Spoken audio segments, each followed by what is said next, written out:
ASMR. How you doing? How's it going today? So I want to give a little forewarning to all of you. So today's video is going to technically be a ramble, but I guess it's more so an update, and it's a little bit more serious than some of the other topics I've talked about on the channel. I do apologize if I get a little rambly on this or I get a little bit off topic. I had tried to record this video yesterday actually, and I was very upset when I recorded it, so I may include some clips from the previous recording, but more than likely I'm just going to say nah and just try and do this as streamlined as possible. I thought about writing it down, what I wanted to say, but I realized that even doing that, I feel like I would get too into it in the moment, whereas if I just waited a day and then came here and talked, I feel like that would have been better, you know? So the topic that I want to talk about has to do with the most recent series from Lily Whispers ASMR. Now, if you do not know Lily, she's fantastic. She's been on the platform for so long, and she is so good.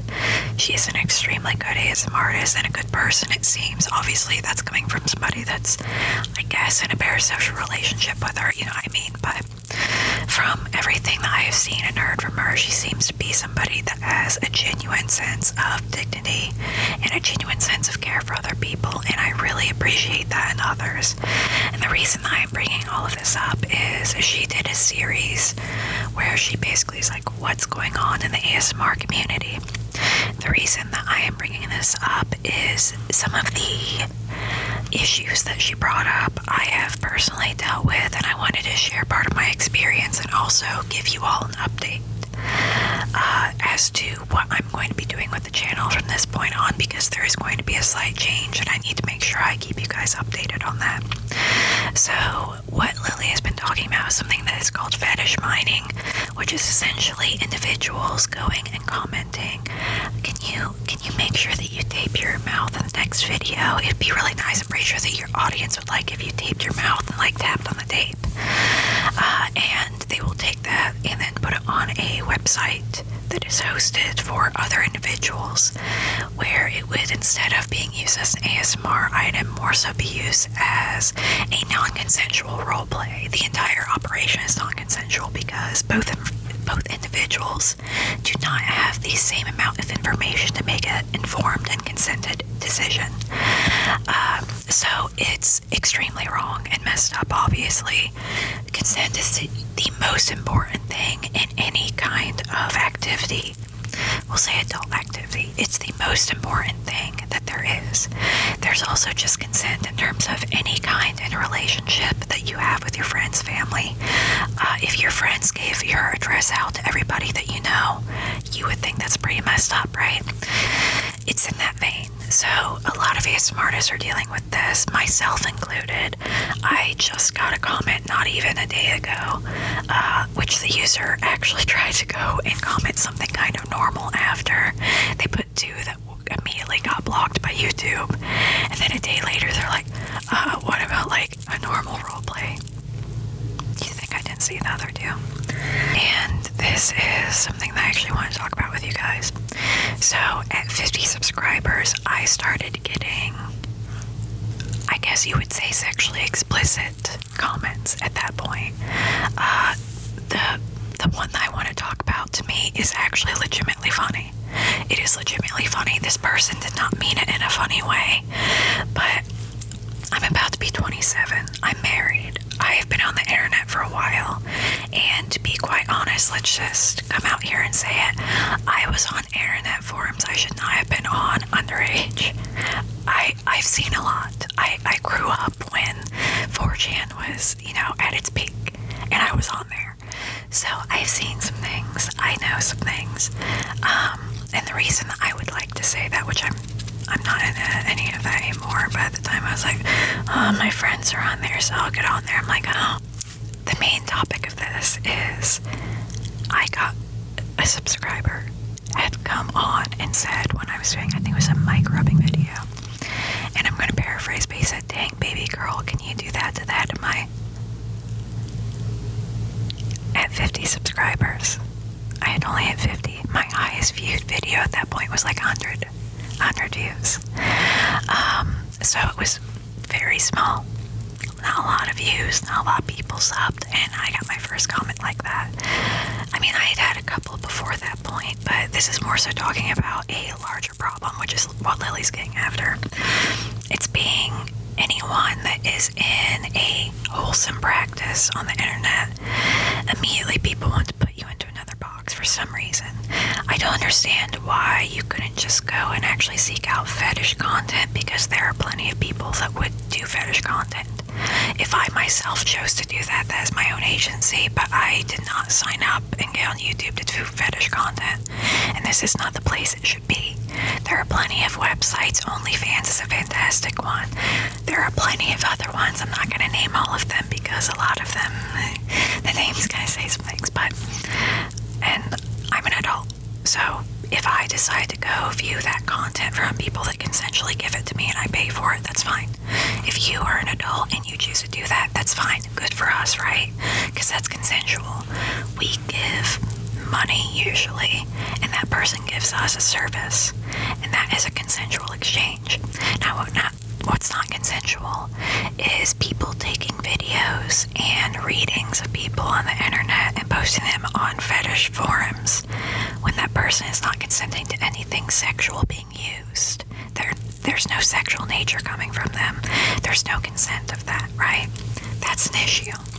So this has been an issue for quite a while, and for myself as well, for a lot of ASMRtists, but the individuals that Lily had mentioned in her video have reached out to me and have asked me to do things, and an individual that is well known for being somebody that attempts to fish information was on my channel, and they asked questions for my Q&A a couple of months back, and I answered part of them, not all of them, and I already knew a little bit that they were probably somebody that was, like probably had like a foot fetish or something, which is normal. That's like a normal fetish, kind of. They had put something about what color socks you're wearing, and I was like, oh, okay, but like the other questions were kind of normal. It's like, what's your favorite color? What did you want to be when you grew up? Stuff like that. Apparently it was phishing information for passwords, but I've been on the internet again for a little bit, so none of my passwords have anything to do with any personal information of mine, nor would they ever. Like, no. But yeah. So they were not able to get my information, but there was a phishing attempt, basically. There was an attempt where they tried to get my password and tried to get more info about me in an attempt to get more information about me. So it could be that they were trying to get my address for my YouTube account, my personal emails, my phone number, that sort of thing. That's what they were trying to do. So we'll say the thin veil of trust, it was completely broken, of course, which, I mean, mind you, I knew that something like this would probably happen. I mean, that happens to everybody, right? But I'm only at like 350 something subscribers, so really, but getting back to the matter at hand, this is a known issue, and it was a lot of people that are reading the book Motion in the Ocean specifically have had issues with this. Now, I would not have actually had an issue with that because I know copyright law, so I just wouldn't have done it anyway. That book is not in the public domain, so I wouldn't have read it. I've read one book on the channel, and it's literally old as dirt, so that's why it was in the public domain. And I was reading up to it now. It was great. But I wouldn't have had an issue with that, but this is the thing. It's non-consensual fetish content that's being made out of ASMRtists, and there is a larger issue of sexualization of ASMRtists that is happening in the ASMR community today. There are some people who are capitalizing on it, and that's good for them. But what I would say is you need to realize as a consumer, if you are somebody that is attempting to elicit more of that, some people are not okay with making sexual content, myself being included. Now, it's completely my agency whether or not I would choose to do it in another way. If I ever chose and said I was going to do some kind of sex work in another way, I can do that. That is my own body, my own agency, my life. However, I have not agreed to do anything of that content on this channel, nor will I ever. I'm not here to please please all of you. I'm here to myself relax with you, have a little community, and yeah, irritate you, right? And whether or not you choose to watch this content is your choice. That's your consensual choice. It is my consensual choice whether or not I want to make certain content, right? And it is also my choice that I want to not use my real name. You don't know my name. And it is also my choice to not put my address, my phone number, where I live, what state I live in, what my spouse is like, you know, what my family's like, right? I've made it clear, a very clear boundary between there, and I want to keep it that way. This is a parasocial relationship, and I want to keep it that way. Now, that's not to say that I don't care about all of you as people. And that's not to say that I don't think that you care about me as a person. But there's already a disconnect between us, right? The screen. Probably a lot of, I know quite a few of you live very far away from me.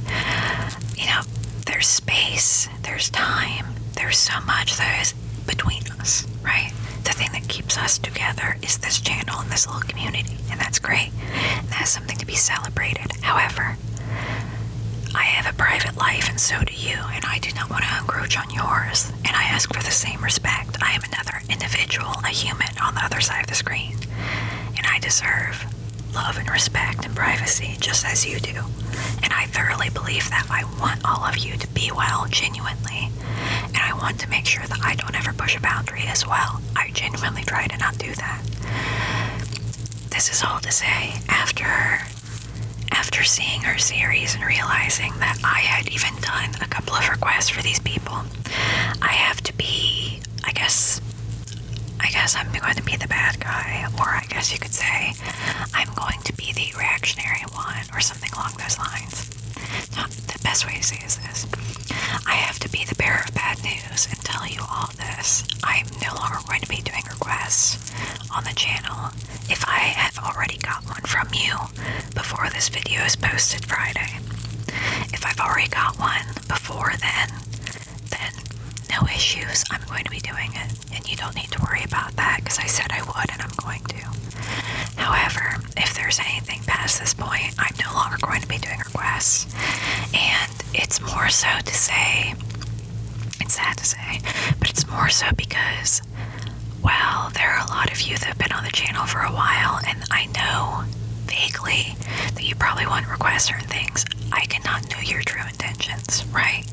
I can't know you as a person, and I need there to be a space between us. There needs to be a pocket of space for my protection and for yours, to be quite honest. I mean, if it could get very messy, we'll say it that way. It gets very messy the minute that you get personal details, because it could be one thing where, for one, you guys might not actually like me as a person once you get to know me. You know, deep down in there, you actually get to know me, and vice versa. On top of that, it is just another thing where it's an issue of safety. I could be crazy, you could be crazy. Literally, you could come in and mess, you could come over here, you could try and come to my house while my neighbors could go crazy. Which they would, they are insane anyway.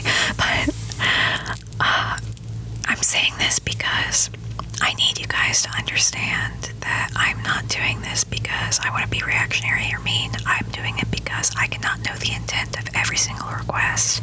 And I don't think it's fair to sit here and talk about all of this. I don't think it is fair to me, to be quite honest. I don't think it is fair for me to have to, with every single decision, discern whether or not I think that somebody is coming from the right place of mind when I take a request. And it has happened multiple times where I've taken a request and I've done it and I felt uncomfortable. That's already happened. Where I'm like, I don't really know the intent, the way that they worded this. It gives me a really bad vibe, but like, I always say I'll take any requests and I'm really happy about taking them. And it's something where I've just been put in a very complicated situation because I want to be nice and I want to be open and I want to be someone that you can communicate with and have a little community with. And I want to be genuine and I want to actually mean it. But I'll get those and I'm like, I don't want to do that. But I said I would. And why did I say I would? Well, because I care, because this person subscribed to me, they're part of my community, they've commented, they've been nice in the past, right? So why would I have any reason to not trust them? Because they're a person on the internet, that's why. That's the answer, literally. But I cannot in any good conscience take requests from this point on for a very long time. Maybe I will open them back up. If you leave an idea, there's a good chance that I might look at it and maybe I'll incorporate it further on, but I'm no longer doing it where I'm gonna like put who actually sent the request in. I'm gonna say so-and-so asked for this video. I'm not doing that, especially because that actually very much could be part of the issue as well, part of the fetish content. And it is also a control thing. It's been a big control thing, apparently. And as somebody who is a survivor of some situations that are in that same wheelhouse, I'm no longer doing that. I'm not going to be subjected to that. So I'm making this decision. I'm basically taking Lily's lead, to be quite honest. She did the same thing. I was like, that's a really good idea. So I wanted to let you all know I'm no longer doing requests, but I still appreciate you. I have genuinely appreciated the ideas you've all given me. Genuinely. And I care about you as people, obviously, but just to say it again, I care about you as another person on the other side of the screen. But there has to be a separation. It's for everybody's sake in this. There has to be a separation, and I have to put my foot down and basically say, yeah, no, I can't compromise my safety just to make sure I get a couple extra clicks. I cannot compromise my safety to make sure that everybody else feels nice and cozy and comfortable and be a people pleaser for that, you know what I mean? So yeah, I'm not going to be doing that, but I hope that if you do have anything that you would like to see on the channel, you leave a comment, and who knows, maybe it'll pop up, but it's not going to be a thing where I comment back and I say, I'm doing that. I just might heart it. It's not going to be a thing where I comment back and say, I'm going to do that right away, I'll put your name on it. I'm not going to do that at this point.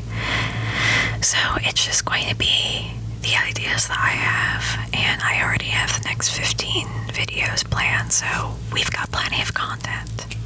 But yeah, I am sad to be doing it, to be quite honest, because I feel like this has been something that's brought a lot of us together, and it's been a great way for me to communicate with you guys, but it's just not, I'm probably not doing another Q&A either. I don't know if ever, but you know what I mean, like, but I'm not letting this sort of thing happen again, and I'm very glad that there are a lot of ASMRtists that are doing the same thing. They have a Discord now. I might be joining it, I don't know. I saw another creator who was smaller than me join, so I don't know, I thought it was only for people that are a little bit larger, but there was somebody that had like half the subs of me that was even mentioned in the video, and I was like, oh, okay, which, she's great. I might link her below, actually, just because I saw her video and she seems like an absolute sweetheart. So, you know, obviously spread the love around. But yeah, there's a Discord. People are ASMRtist content creators are getting together and basically weeding these people out, which is nice. But it's really sad because we all have to watch our own safety in this situation. There's not really much that can be done aside from us being vigilant. It's like a neighborhood watch, you know what I mean? But yeah, I just wanted to make sure I made this video, let you guys know that, and let you know I genuinely care, but there has to be a limit, right? But I hope you are all doing so absolutely well out there, and you stay well, and you stay safe. I would like to stay safe too. Yes, thank you. I hope you have an absolutely fantastic day, night, or whatever, whenever you're watching this video. I will see you all in the next much more lighthearted